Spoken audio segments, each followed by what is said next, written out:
What's up, Warriors? Another day, another music reaction.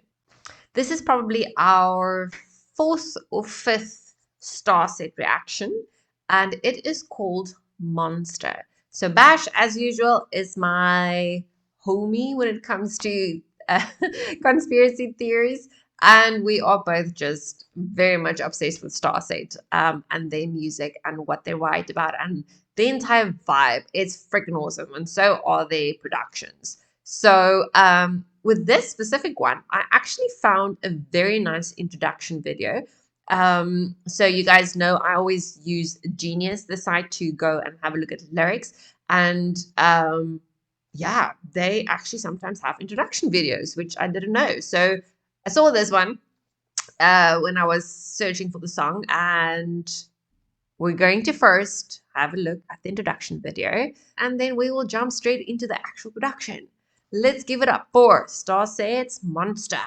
Try to write songs so that they're ambiguous. The band Starset is sci-fi based, and there is a narrative attached to everything. Monster, within the record, there's an arc within it, and it's like a journey, and there's a transformation that happens. The experience becomes dark and more visceral, and this transformation of the listener or this ethereal character becomes the monster and is embracing that. This is cool. I was in Venice Beach on like a rooftop, just searching for the hook. It just sort of dawned on me all at once, and the entire song sort of just came to fruition. Under the knife I surrendered, the innocence yours to consume. You cut it away, and you filled me up with hate. Into the silence you sent me, into the fire consumed.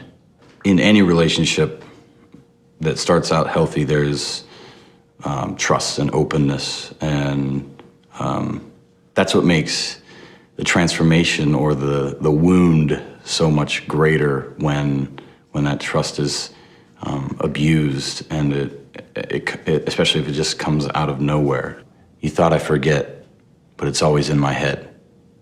You know, if something goes sour and there's damage done, there might be a little bit of a recurrent, not gonna let this happen again. You know, I'm not gonna forget this. Maybe there's even a little bit of chance for retribution or revenge in there. You're the pulse in my veins. You're the war that I wage. Can you change me? Can you change me? You're the love that I hate. You're the drug that I take. Will you cage me? Will you cage me? Sometimes you get this very simple line, and for a fleeting moment you wonder if it's too simple, and then you realize it says everything, and it has to stay. And that's a line you tend to build the rest of a stanza around. Once you care about someone in any regard, or something even, and it's damaging, but you can't stop loving it, you naturally hate it. You're the pulse in my veins. You're the war that I wage. Can you change me? Can you change me from the monster you made me? Well, you know, in the context of this song, I tried to draw from Frankenstein a little bit, from in the early lines of the song, just a little Mary Shelley. This is the world you've created, the product of what I've become. My soul and my youth. Seems it's all for you to use. That's maybe the moment where my experience with the label came in. Maybe I didn't have the second verse done and they might have called me. I was like, oh yeah, there's some fodder. If I could take back the moment, I'll let you get under my skin. We know how he feels about the label. Seems the monster always wins. It's sort of the point of no return. And also even almost begs the question of, it sort of hints at it being your own fault. For some people, becoming the monster or becoming the victim is an inevitability. My heart's an artifice, a decoy soul. I'll lift you up and then I'll let you go. I've made an art of digging shallow holes.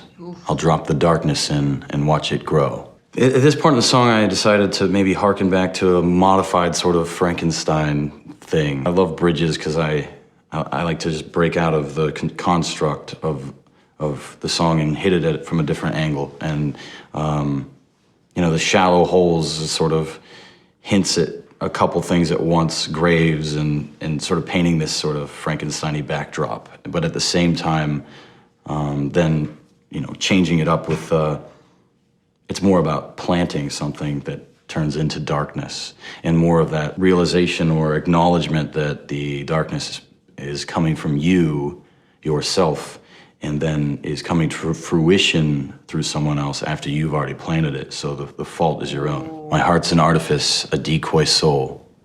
Who knew the emptiness could be so cold? I've lost the parts of me that make me whole. I am the darkness, I'm the monster. You're not only the subject of what has turned you into the monster, but you are the monster, and you're its cause as well, the full cycle. I think it's pretty true to life. Yeah. Oh man, so many memories just popped up in my head because I heard him say that. But he is dope. He sure just works for him. It's like it. Oh, I haven't even subbed to Genius. Bonus. Okay, Starset Monster. Let's go, let's go. That was some really solid context. I'm actually glad we had that before watching this now.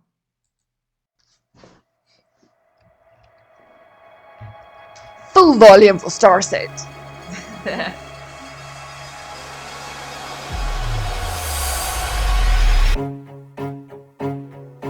Under the knife I surrendered, the innocence yours to consume.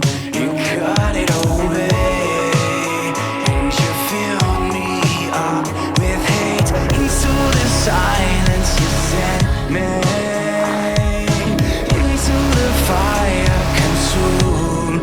You thought I'd forget, but it's always in my head. You're the pulse in my veins, you're the war that I wage. Can you change me? Can you change me? You're the love that I hate, you're the drug that I take. Will you cage me? Will you cage me? You're the pulse in my veins, you're the war that I wage. Can you change me? Can you change me? Must I made me? These guys are so freaking creative. We now all saw the introduction video and how he explained how it is that he got to the lyrics and what it means, and like, essentially we're our very own monsters, right? And everything that we do is a result of that. But the way they visually carry that message over is, I'm always so amazed, because this is probably where the world is heading. I read and watch, well, I read a lot of articles and I watch a lot of videos of very smart people who develops very smart things. But the problem is those things are going to mean the end of humanity, the end of sane humanity. We're all already bloody crazy and doing bullshit that we shouldn't be doing. But in any case, these people are literally all wearing, let's call it VR. I'm going to go with glasses. It's very modern looking glasses. So one, they're blinded by everything that happens in reality, but they create a virtual reality for themselves as for what they want, and they everything that they potentially dream about on a day-to-day. So they're dreaming their lives away. But now they create this virtual reality instead of just living that in reality. Like, what the hell, guys? So yeah, that is the monster, and that monster is really being created. That's the scary part. I mean, look at where technology is today. Yeah, I mean, let's just continue.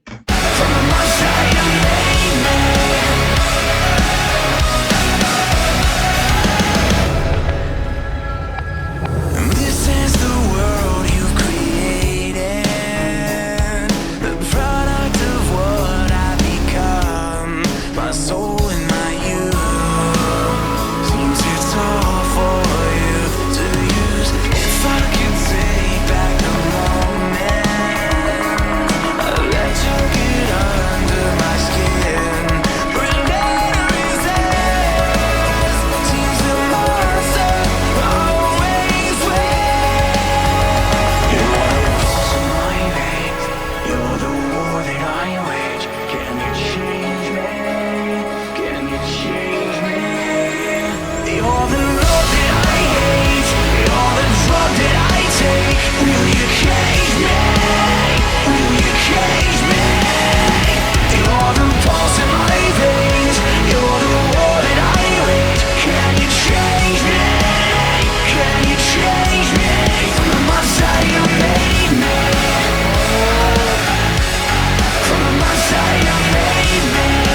Okay, so he's just basically saving her now from the monster that she's created, this drug that she keeps taking.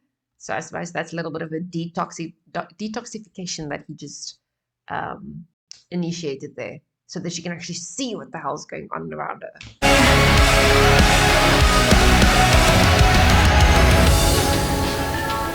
It's not is a decoy zone. I left you up and then I let you go. I made an art in shadows.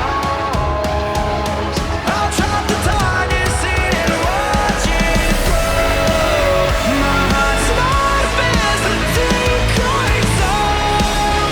Who knew the emptiness could be so cold? I'm not supposed to be the make me whole.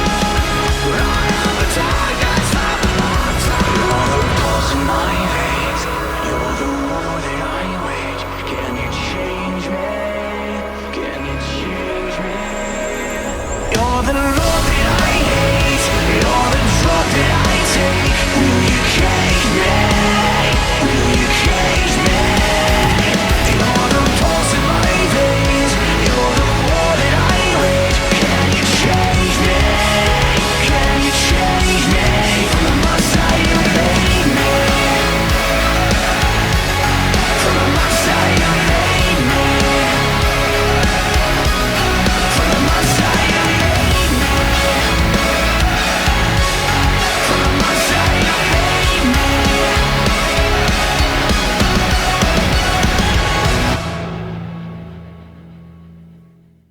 Oh,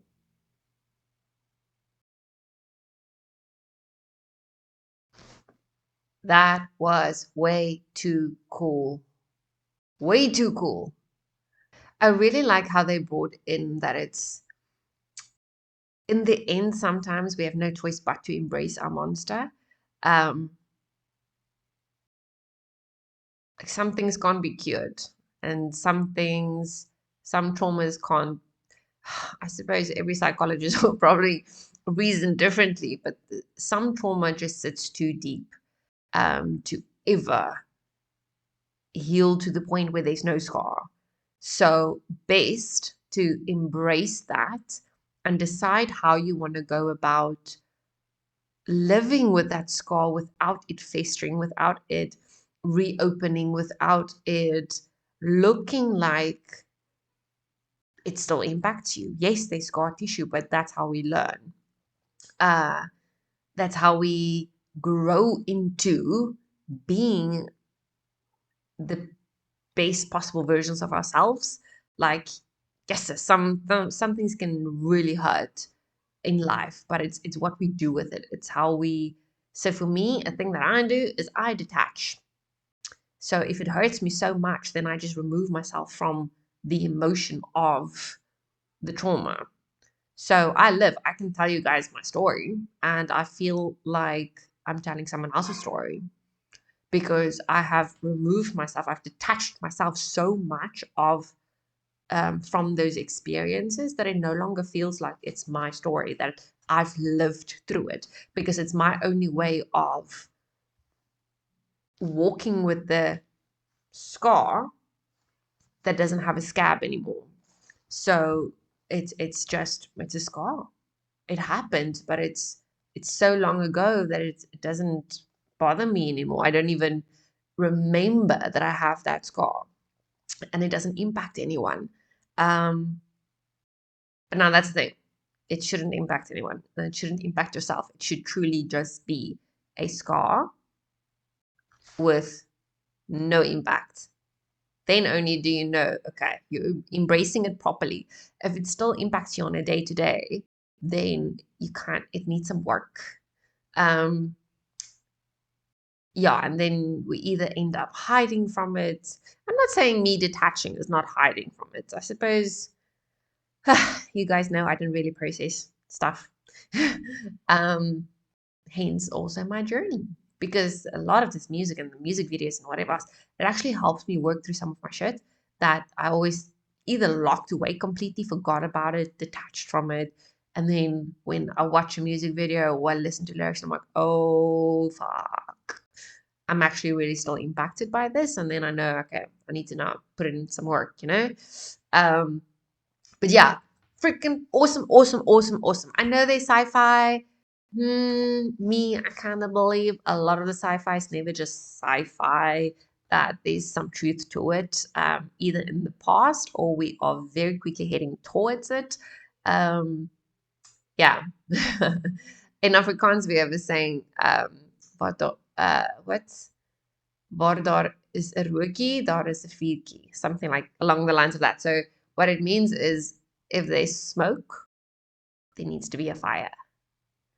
So the smoke's not just going to exist by itself. So if there's a movie made about something, where's that really stemming from? Like, where's it coming from? There has to be a fire. Something had to inspire the movie, you know, like the X-Files. I mean, who didn't watch the X-Files in the 90s? And now today we know just all the shit that's been going down under our noses. And these people were always open about it. It's not like they completely hid it from us. We just chose not to see. We chose to be blinded because we don't want to believe this shit. And look at us now. Maybe if we woke up sooner and didn't walk with VR specs on our faces, then or claps or whatever, like blindfolds, then maybe we would have had a very different 2025. And we wouldn't have been heading towards 2030 agenda so quickly. So that's my 2 cents for today, my version of the sci-fi.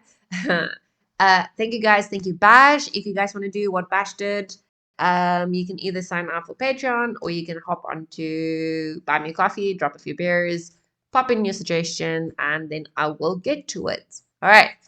I will check you guys in the next one. Bye.